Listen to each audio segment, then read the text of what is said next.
Ruya anna Nuhan alaihi salamu lamma rakiba safinata hamala fiha min kulli zawjaini itsnaini kama amarahullahu ta'ala. Di sini Imam Al-Ghazali meriwayatkan satu kisah yang bahwa sungguh Nabi Nuh alaihi salam manakala Nabi Nuh berlayar dengan kapalnya, dan ketika itu Nabi Nuh telah mengangkut di dalam kapalnya seluruh makhluk yang diperintahkan oleh Allah secara berpasang-pasang. Min kulli zawjaini itsnaini, binatang yang Nabi Nuh naikkan ke dalam kapalnya itu secara berpasang-pasang karena untuk menyelamatkan mereka. Fara'a fi safinati syaikhan lam ya'rifhu. Maka tiba-tiba Nabi Nuh melihat di dalam kapalnya seorang yang udah tua. Rupanya di dalam kapal Nabi Nuh ada seseorang, orang tua, lam ya'rifhu, yang Nabi Nuh tidak mengenal orang tua tersebut. Ini kok agak asing mukanya ini. Ini orang mana, dari mana asalnya? Karena Nabi Nuh itu kenal betul dengan umatnya. Karena dalam pendapat kuat itu, umat Nabi Nuh yang ikut berlayar dengan kapal Nabi Nuh itu cuma 80 orang. Dan itu hasil dakwah Nabi Nuh selama ratusan tahun. Maka Nabi Nuh kenal betul dengan umatnya. Tapi tiba-tiba kok ini ada orang tua, ini siapa ini? Kok agak lain ini? Faqala lahu Nuhun ma adkhalaka.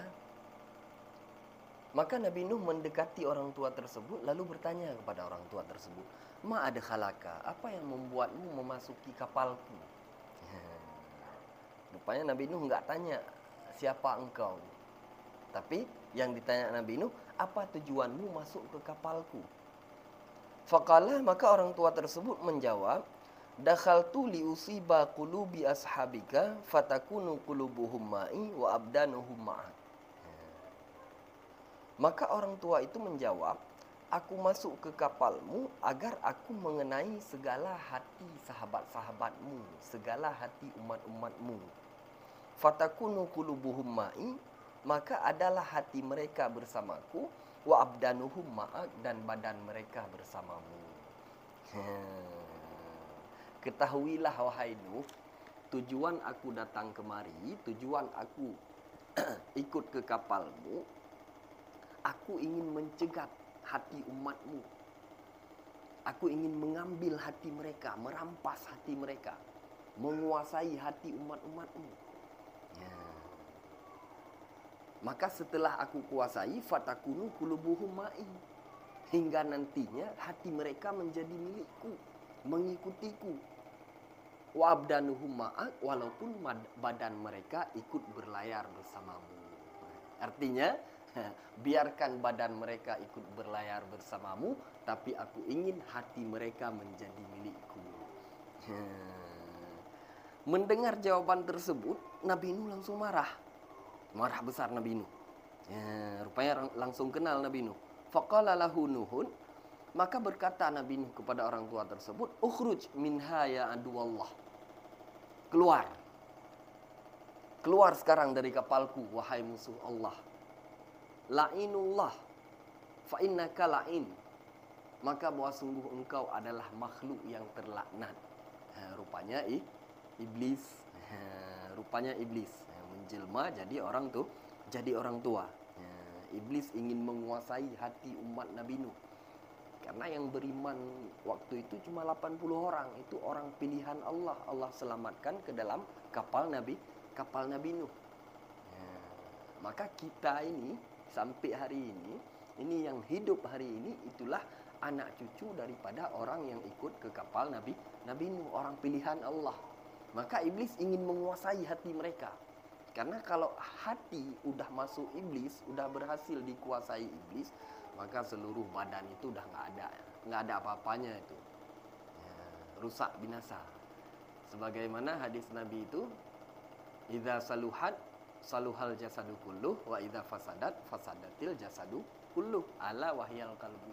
Ketahuilah dalam manusia itu ada satu daging, Apabila daging itu baik, maka seluruh anggota tubuhnya baik, amalannya baik. Wa idza fasadat, tapi apabila daging itu buruk, rusak, fasadatil jasadu kulluh, niscaya rusaklah seluruh amalannya. Ala wahyal qalbu, ketahuilah dialah hati. Maka iblis tahu kuncinya di mana. Karena ketika ia telah menguasai hati manusia, maka binasalah manusia tersebut. Faqala lahu Nuhun, faqala lahu iblis. Maka iblis menjawab. Tadi iblis diusir oleh Nabi Nuh. Apa jawaban iblis? Ketahuilah wahai Nuh, khamsun uhliku bihinnan nasa wa sa'uhaddisuka minhunna bisalasin. Aku enggak akan keluar wahai Nuh dari kapalmu sebelum aku memberitahukan kepadamu 5 perkara yang dapat membinasakan manusia. Ada 5 perkara yang dapat membinasakan seluruh umat manusia. Wa sa'uhaddisuka minhunna bisalasin. Tapi yang ingin kusampaikan kepadamu hari ini hanya 3 perkara saja. Wala uhaddisuka biisnataini. Sedangkan 2 perkara lagi ini kurahasiakan, tidak kusampaikan kepadamu. Fa'auhallahu ta'ala ila Nuh. Maka seketika mendengar jawaban iblis tersebut, Allah langsung menurunkan wahyu kepada Nabi Nuh. Wahai Nuh, annahu la hajatalaka bisalas falyuhaddisuka bil isnatain. Wahai Nuh, ketahuilah 3 perkara yang ingin ia ceritakan tersebut, yang ingin ia sampaikan tersebut, la hajatalaka, engkau tidak membutuhkan itu. Istilahnya sekarang enggak terlalu berpengaruh itu terhadap umatmu. Terhadap 3 perkara yang ingin dibocorkan oleh iblis tersebut. Falyuhaddiska bil isnatain. Maka minta sama iblis, ajak nego sama iblis, hendaknya ia memberitahukan kepadamu 2 perkara yang ingin ia rahasiakan. Karena jelas ya.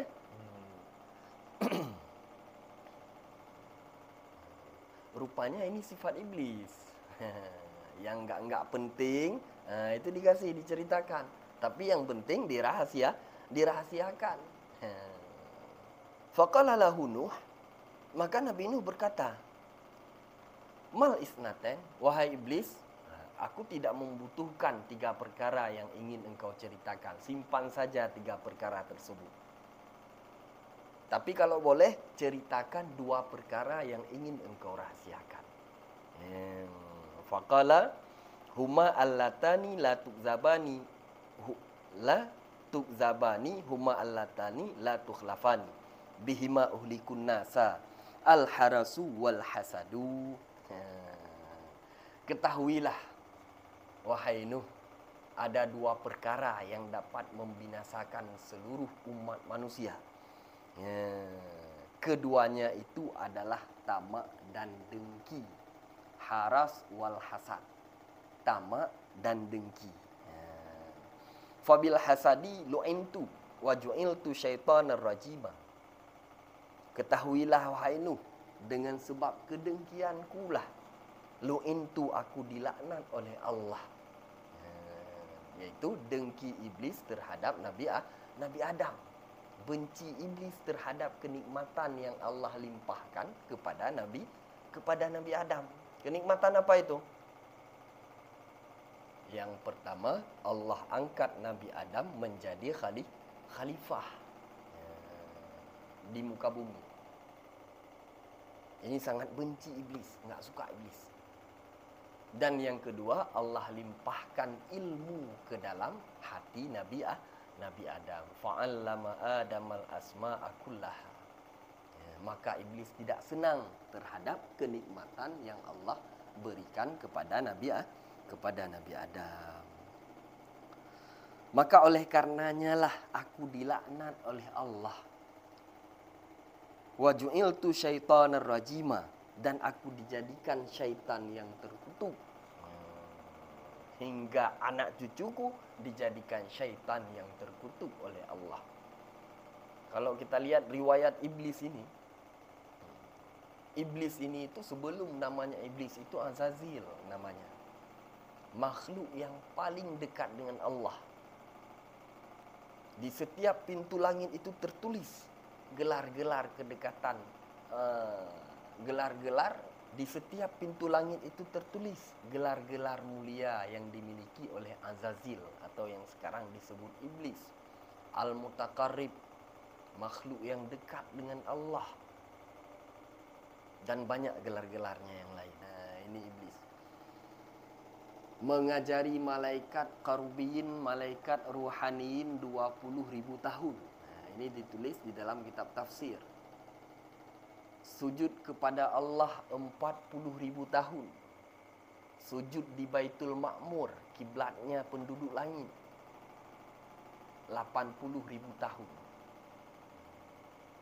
Sebanyak dan selama inilah amalan iblis. Tapi dengan satu kedengkianku, kata iblis, terhadap Adam, maka aku dilaknat dan dijadikan syaitan yang terkutuk. Wa ammal haras, adapun tamak, fa innahu ubiha li Adam al jannah kullaha illa syajarah. Karena sesungguhnya bagi Adam itu dibolehkan seluruh kenikmatan surga. Diizinkan oleh Allah seluruh kenikmatan surga terhadap Nabi Adam. Illa syajarata, kecuali satu pohon. Padahal hanya pohon itu yang Allah larang satu. Fa asabtu hajati minhu bil haras. Maka aku timpakan hajatku kepada Adam. Aku kenakan hajatku dengan sifat tamak yang dimiliki oleh Adam atau oleh manusia. Maka ketika iblis terusir harus turun ke bumi, sebelum iblis turun ke bumi, iblis sempat mampir di pintu sorga. Dilihatnya Nabi Adam lagi senang-senang dengan Siti Hawa, dipanggilnya Nabi Adam. Adam, sini loh. Ada yang ingin kusampaikan. Ala adullukuma ala syajaratil khuldi, kata iblis.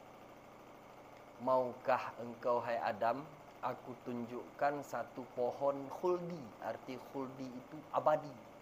Satu pohon yang abadi. Maka yang menamakan pohon khuldi itu iblis. Tipu daya iblis. Padahal pohon itu Allah nggak kasih nama itu. La taqrabu hadhihi syajarata. Hai Adam, jangan dekati ini pohon. Kan gitu larangan Allah. Tapi kata iblis apa? Hai Adam, ala adullukuma ala syajaratil khuldi. Maukah engkau aku tunjukkan pohon keabadian? Dinamakan terus pohon pohon abadi. Karena beredar gosip, kamu dan Siti Hawa itu ingin Allah turunkan ke dunia. Tapi kalau kamu makan buah dari pohon keabadian tersebut, buah dari pohon khuldi tersebut, maka Allah nggak jadi turunkan kamu ke dunia. Kamu tetap di surga karena kamu udah makan pohon abadi tersebut. Disebutkan dalam Al-Quran, wa qasamahuma inni lakuma laminan nasihin. Bahkan iblis bersumpah, demi Allah Adam, aku kemari enggak ada tujuan lain, enggak ada tujuan apa-apa.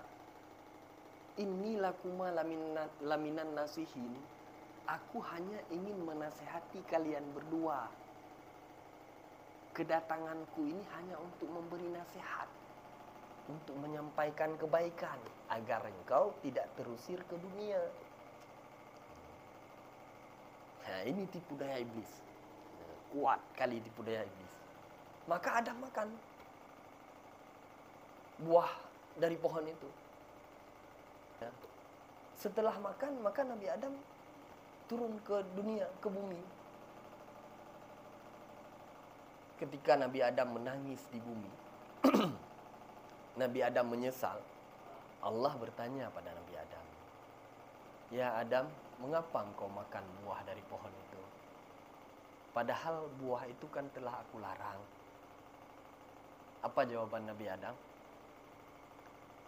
Ya Allah, demi kemuliaan-Mu ya Allah, wa bi'izzatika ya Allah, ma zanantu ahadan yahlifu bika kadziban. Aku nggak nyangka ya Allah, ada sesosok makhluk yang membawa namamu dalam sumpah, tapi isi sumpahnya itu bohong, dusta. Aku nggak nyangka ada makhluk selicik itu. kata Nabi Adam. Artinya apa? Di hati Nabi Adam, di mata Nabi Adam, Allah ini terlalu mulia. Nama Allah ini terlalu mulia. Hingga Nabi Adam tidak menyangka ada makhluk selicik iblis membawa nama Allah, padahal isinya itu bohong. Kayak kita terlalu hormat, kita hormat terhadap guru. Ada seorang guru yang sangat kita hormati, ulama besar. Begitu ada orang bawa nama beliau, katanya perintah beliau, kita langsung segera. Udah nggak ingat kita terhadap hal-hal lain, nggak ingat. Karena begitu mulia nama beliau di hati kita. Beginilah keadaan Nabi Adam. Sangat mulia nama Allah di hati Nabi Adam. Karena begitu mendengar nama Allah, Nabi Adam udah nggak ingat apa-apa. Udah nggak ingat itu pernah dilarang Allah. Udah nggak ingat itu siapa yang menyampaikan. Maka oleh karenanya Nabi Adam harus turun ke bumi. Intinya apa di sini? Dua perkara yang dapat membinasakan manusia, dan ini hingga kiamat dunia. Yang pertama dengki, dan yang kedua tamak.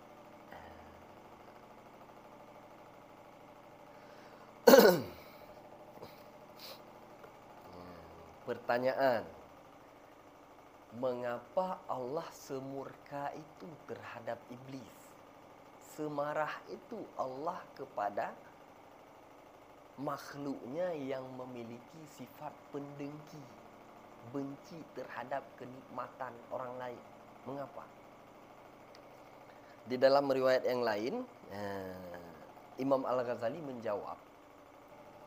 Jawabannya, karena ketika kita membenci kenikmatan yang Allah limpahkan kepada orang lain,